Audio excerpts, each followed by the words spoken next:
We've got Cuphead on the list. We might as well talk about... I mean, obviously, it's a very popular game at the moment. A lot of people are talking about it. So we might as well sort of... Yeah, we'll just give it that jump on the hype train. Yes, get on the hype train. Yeah, I mean, it's not too much. To be fair, deservedly so, because, I mean, first and foremost, the artwork's amazing. It is fantastic artwork. Phenomenal. It's definitely following this trend that these days it's not necessarily about ultra realistic. No, I mean 3D graphics. It's even more special given the fact that they have accurately done exactly what they did in the 1940s for the cartoons. They actually, everything you see on screen is drawn, hand animated. Oh, that's wonderful. The background colours are all done the same way that Disney would have done them for Snow White or for like Dumbo or something like that. It's all done that way. And that really made a fucking video game out of it. Yeah, it really translates. I think it was just two of them as well, wasn't there? It's like very small. It's a very small production team. Yeah. I mean, people were... it was meant to come out like last year or something, wasn't it? Or even before that. I think it was announced in like E3 2014 or something, or 2015. So I remember seeing... I think was it the most recent E3 video? Did they mention it again then? Was that... It was before that. It was...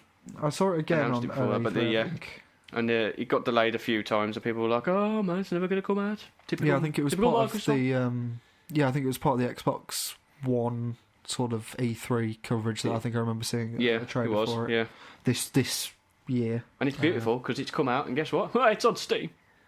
And again, at a reasonable price. It is 15 quid. I happily paid it, and I played it, and I cried. Yeah, it is a small developed team. It's two brothers, Chad and Jared Moldenhauer. Moldenhauer. We are very sorry for the mispronunciation of that. Yes, we are from the Midlands. Adam fucking butchered that. Molden, whatchamacallit, we'll all call it for now. So Chad and Jared, whatchamacallits, and the additional animation work contributed by a gentleman named Jake Clark. Development began in 2010, so it's been developed for a good number of years. But that just shows you the amount of... to me, that just shows you the amount of love and painstaking detail that went into creating such a game. And what a game they've created. I've not personally played it because, similar to Dark Souls, this seems like one of those games I'll be kicking myself in the head repeatedly. Balls to the wall, hard. I'm not even joking. It is essentially a boss rush game. More to the point is what it is. For uneducated listeners, what do you mean by a boss rush game? Well, there are levels that you can choose to play, little like side-scrolling adventures, as you were, like the Mickey Mouse and Castle of Illusion, that kind of thing. However, or Mario, the majority, or Mario, the well-known platformer. Ain't going down that fucking Nintendo corridor. But it's essentially, basically, the majority of the game is bosses. Hard to defeat bosses, and it's packed to the brim. There's tons of them in there, so many, and they're all different. They're all quirky. They've all got they're all beautifully animated. Cheers. They're all I mean, like even the very first one that you go in to do, it's right there. It's the very first one. It's right next to the shop. Carrot one, or it is. What is it now? What's the first? It's a potato. You fight a potato, then an onion, and then it's a mind control carrot. That's pretty standard. I like the way the order was important to you. Yes. Yes, of course it was. Well, that's the order you fight them in. This is also how you should chop and cut your vegetables in the Sunday roast. You do the potato first, you get that nice and soft. You cut a bit of onion, cut a bit of carrot, you know what I mean? You pop it in a pot. You leave it on the slow roast. The carrot is the most dense vegetable, so you want to sort that out first. Potatoes need a long time. No, but because I tend to know a lot of people that like their carrots. It depends how you like the carrots, because carrots you can get away with eating them a bit rawer. I mean, potato raw is not liked by as many people, I think, as raw carrot. No. People will just dip raw carrot in hummus. This train has officially gone off a cliff at this point. We're now talking about hot pot. Is what we're doing here. Had a bit of sausage. He had a bit of sausage and a bit of gravy. Oh, so that's more of a sausage casserole, I think, more than a hot pot. I mean, what is definitively a hot pot? All it makes me think of is AOS. I always thought of a hot pot as stuff that's hot. In a pot. Yeah. We're not really thinking about it when we order it at the restaurant. It's basically what you're saying there. So I'll have that. Whatever comes. Like a stew. Seems like a very with stew kind potato, of thing. yeah, Maybe with a bit more potato. density to it than a stew, which can be quite liquid, I suppose. Yeah. But again, But then- that can vary wildly, a stew. Moving back on to Yes, sorry, your potatoes, Cuphead. onions and carrots. no, but what I'm saying is that first boss, that even that, which is not a very, essentially what it is sort of trial and error. You learn the boss's movements and you learn where to go and what to do, and eventually, after some point, you will defeat it. However, they have a lot of bloody moves, and they're quite difficult to defeat. The first, I mean, even the potato, that took me a few attempts to actually kill. And then you realise, oh, no, the potato's only the start. There's an onion now. And then you defeat the onion. Oh, there's the carrot. There's the lovely carrot with his homing carrot missiles and his mind rays. But as with all kind of games like this, it's difficult for for that reason. When you defeat it, when you finally overcome said obstacle, i.e. that boss, you feel it's a great euphoria moment. You're like, yes, I can do this. I've got this. And then you go on to the next boss, and it will put your face in the dirt and put your foot on the back of your head and go, no, you ain't. No, you haven't, chap. Yeah, because it's also quite punishing that if you fail halfway through, you have to start again. Yeah, you start You the don't whole even boss. get a sort of checkpoint. No, there's no checkpoints, nothing like that, no. See, when I saw the gameplay and some of the screenshots, when you die and it shows you how far you've got, Yeah. I always thought that like those lines were the checkpoints. No, those stages. lines, that symbolise the boss's next right. stage. So basically, I sent you a screenshot of a smug, smiling slime who kicked my ass repeatedly for about 30 attempts until I finally defeated him.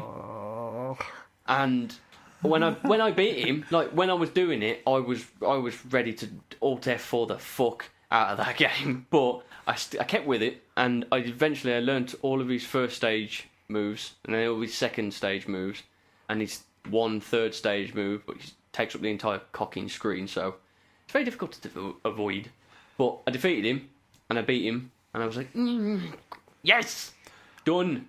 Got to the next one. Oh. I mean, to help I'm gonna with go get a like cup of Horlicks. rage, to help with rage quitting in general, always like the Alt F4 is like the instant get rid of program, assuming then of course it responds. Yeah. I always thought you should like to help curbing the rage, go to the Control Alt Delete, and then Task Manager, and then fight in the process, because at least then it gives you that ample time to cool down. Yeah, you think, cool okay, down. You right, go, I'm maybe I back can into handle this now. Maybe I can go back in. No, I still can't. Those fucking frogs. So we should pen that. We should put on nearly Control Alt Deleted, Task Manager, find process, and tasked that motherfucker rather than Alt F4. Yeah, I suppose Alt F4 is that very millennial way of thinking that they want instant gratification and instant results. And this is just one of those many problems of the youth today. Yeah. But all in all, I would say that Cuphead holds itself up and is a phenomenally beautiful. The soundtrack is amazing. It's proper oldie 40s like jazz kind of thing. It sounds crystal. It's not even in fact it isn't crystal clear because it's got the audio effects that you would have in the time, like when they would record The back real then. kind of, so yeah. it's crisp and you can hear the crackling and everything. And I think they Beautiful. even recorded it like that.